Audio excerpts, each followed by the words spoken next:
क्या आपको याद है कि एटम का साइज कितना छोटा होता है? और यही वजह है कि किसी भी नॉर्मल इंस्ट्रूमेंट का इस्तेमाल करते हुए इसके मास को वजन करना इंतहाई मुश्किल है। इसको देखते हुए ये relative atomic mass unit scale के जरिए मेजर किया जाता है, जहां एक एलिमेंट के एटम के मास का कंपैरिजन कार्बन एटम के मास से किया जाता है, जो कि 12 है। इसका ये मतलब है कि कार्बन का मास एग्जैक्टली 12 यूनिट्स होता है। यहां मास का यूनिट एटॉमिक मास यूनिट है। अब आप सोच रहे होंगे कि हम इसका कंपैरिजन कार्बन से क्यों कर रहे हैं। वेल, ये हमारे एनवायरनमेंट में कार्बन की कसरत की वजह से वाज़ेह है। तो टेक्निकली रिलेटिव एटॉमिक मास क्या होता है?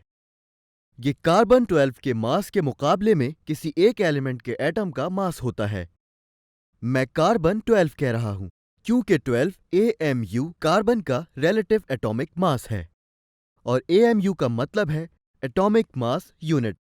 समझ गए? रिलेटिव एटॉमिक मास को एटॉमिक मास यूनिट से जाहिर करते हैं और ये एक कार्बन एटम के 1/12 मास के बराबर होता है। इस तरफ आप मुख्तलिफ एलिमेंट के रिलेटिव एटॉमिक मास को देख सकते हैं। इस इमेज को देखते हुए हम देख सकते हैं कि हाइड्रोजन एटम का सबसे छोटा रिलेटिव एटॉमिक मास है, जबकि यूरेनियम एटम का सबसे बड़ा रिलेटिव एटॉमिक मास है।